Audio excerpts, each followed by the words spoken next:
me, and you know we had to do it. We're back with another one. Who are we talking about today? Today we're talking about the Pacers and the Celtics and the Mavericks and the Timberwolves. Yes, this is game 2 of the Eastern Conference Final and the Western Conference Final. So what I basically decided to do, I was like, okay, I'm going to still keep the 2 games and I'm just going to combine them together. So it's like next game is going to be a recap of both game 3s and so forth. Y'all know how it goes. But anyways, let's just dive into the East, talk about the stats, give you a recap, a showdown of the rundown. You know how we get down. First thing first, Boston still taking the lead. They are up 2-0, 126 to 110. Yes, that's right. So let's just dive into it and talk a little bit about the game and a little bit of what happened. First thing first, I felt like the Pacers wanted to win because they started off the first quarter very strong. They even outscored the Celtics in the first quarter, but it was not enough for the win. The lead changed 10 times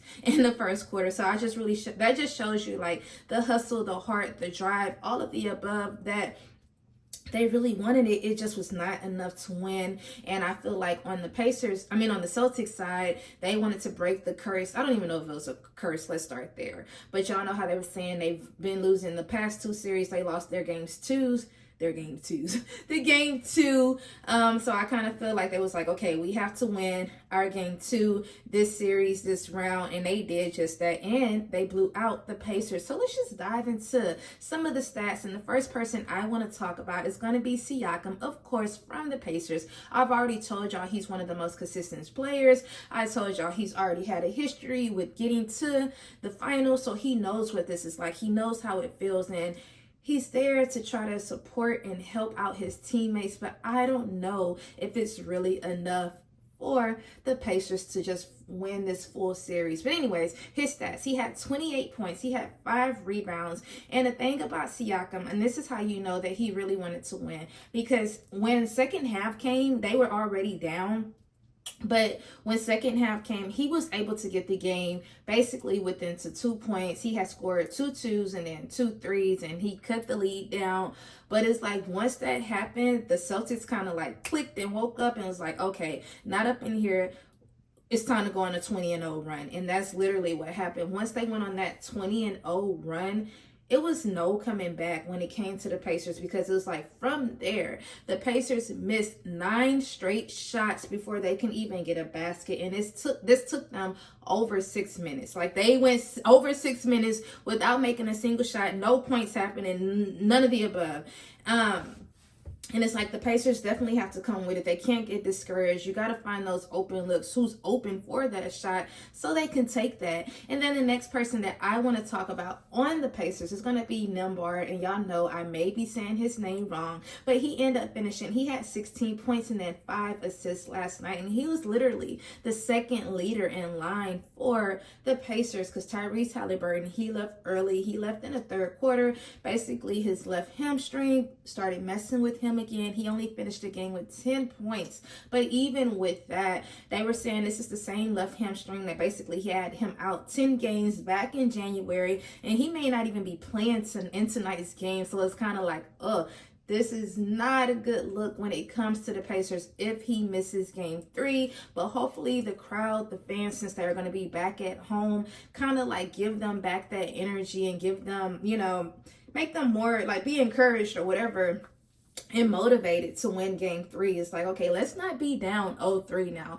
We're going back home. Let's win this game. Even though Tyrese may not play, but everybody else still have to pick up the pieces. And I think they're going to do just that, especially back in Indiana. And now we're just going to head it over and talk about the Celtics. Yes, that's right. First person, y'all know who I'm about to talk about. Of course, it's going to be Jaylen Brown. Last night, or Thursday night, he scored 40 points, tying with his career playoff high, doing an amazing job. He had 5 rebounds. So it's like, okay, you was the man of this game. You was the man of last game, because y'all know he shot the 3 to send the game into overtime in game 1. And then it was like you came out the gate with 40 points. Like, where they do that at? And it's just like he's really been putting in that work. And he was like, basically, I'm just focused. I'm focused. We still have 2 more games to finish this thing out. Like, we got to win 4, so I can't celebrate where we are now, because it's like we still have a whole series ahead of us in so many words. And then the next 2 people that I want to talk about from the Celtics is going to be, of course, Jason Tatum and Derek White. They both finished. They had 23 points last night. So it's like you had a few starters within double digits. A lot of them did their thing. Al Horford, kind of quiet. Holiday, I think he finished with a double-double. He had 15 points, 10 assists, if I'm not mistaken. So it's like they came out hot. They did an amazing job, and I love that for the Celtics. But y'all know I say it like every video when I talk about them. Is this enough for them to finish out the series, and better yet, the entire NBA Finals? I don't know. Like, I don't know. Yeah, here I go. I don't know. But y'all, that's really all I have for the Pacers and the Celtics. Like I said, the Celtics taking the lead. They're now 2-0. So now we're going to head it over to the best of the West. And that's going to be Dallas and Minnesota. Dallas taking this 109 to 108. They are now up 2-0 in this series. And the thing about this is Dallas have won both games in Minnesota. So it's like, is this enough for them to finish out the next 2 games in Dallas? They got 1 on Sunday. They have 1 on Tuesday.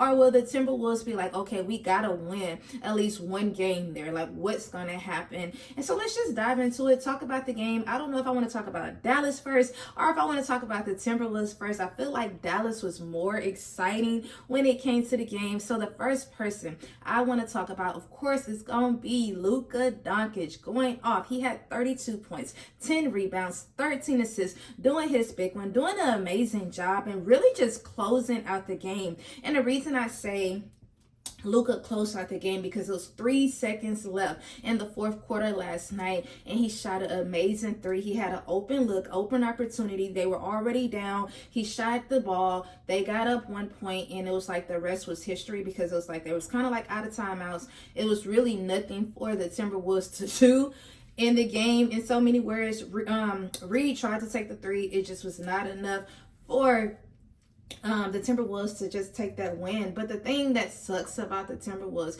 it was like y'all were up 18 points in the 2nd quarter. Y'all started off strong the 2nd quarter, 3rd quarter, and then it's just kind of like the momentum just really went downhill. More of the story. And I'm like, are y'all playing in Minnesota? Because the way that y'all are playing right now, how y'all energy just kind of like died down, it's not a good look. And I think this is kind of go back to like what Ant was saying in the past. It's like y'all feel like we have the lead, we're up, so we already have the game. And it's like that's definitely not the case. As you saw last night, it can change any second, any minute, any moment, all the above. And that's what happened last night. So now we're just going to head it over, talk about Kyrie doing an amazing job. He had 20 points last night, 6 assists, having 13 points in the 4th quarter. And I really felt like Kyrie was like, I have to redeem myself. I missed 2 free, Kyrie out of all people, y'all, missed 2 free throws last night in the 4th quarter where it really counted,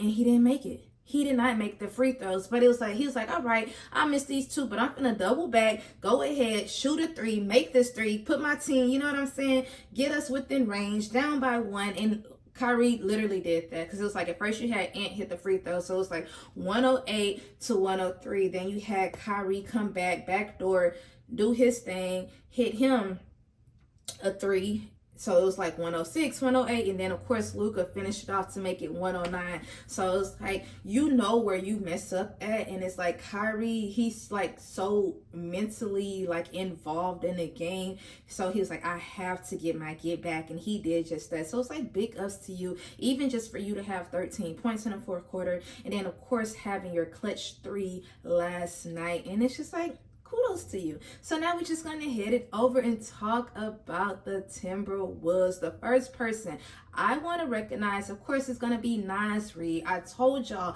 he's really been doing his thing this whole entire playoffs. He finished. He had 23 points last night. He had 7 out of 9 threes. Like, this man was hot. He was cooking. At first, it was like 5 for 5. Like, it was like he was not missing nothing. And then it kind of like trickled down. And he ended up finishing with 7 threes last night, doing a great job. It wasn't enough for the win. He couldn't get the last 3 off. Like, it just didn't happen. He couldn't make it. And it's like you can't even beat yourself up over just that last play, because y'all should beat yourselves up and what happened in the fourth quarter, because there's no way Dallas should have came back and even won the game. Better yet, even take the lead if they were down 18 points, 15 points, like they were down. So it's like for y'all to just, I don't even want to use the word give up or the phrase or whatever, give up, but it's like for y'all to just let them come back and win a game, y'all really have to put the blame on yourself. And then the next person I want to talk about, and I don't even feel like he played a great game. Of course, it's going to be Anthony Edwards, but he was the second leader, second scorer in line. So it's like, why not talk about him? But anyways, he had 21 points, 7 assists. But the thing about Ant, this man went 5 for 17 from the field goal. It's like you shot 17 shots and you only made 5. So I don't know if you was just like chunking them up, trying to get a shot off. I'm not really sure. And then it's like the thing that sucks when it comes to Ant, it's like you're supposed to be such a role model, such a leader for the Timberwolves, and it's like you threw the game away. You threw the ball away with 13 seconds left. He was trying to get an open look. I don't know who he was trying to pass it to, but I don't know if it was Mike Conley. I could be wrong, so don't quote me on that. But he was trying to pass the ball. Basically, the ball went out of bounds. And then it was like Dallas was like, we taking it from there. And then even within the fourth quarter, this is how bad Dallas wanted to win. They were both fighting at the end. The lead literally kept changing back and forward. Like, okay, this is what's happening. Okay, somebody else shot the ball. Like, that's how the game literally went. And y'all, that's really all I had. Y'all already know what I'm about to say. I need y'all to be productive. I was productive, so you gotta do the same in return.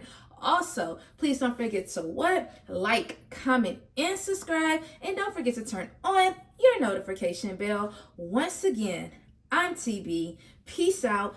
Bye.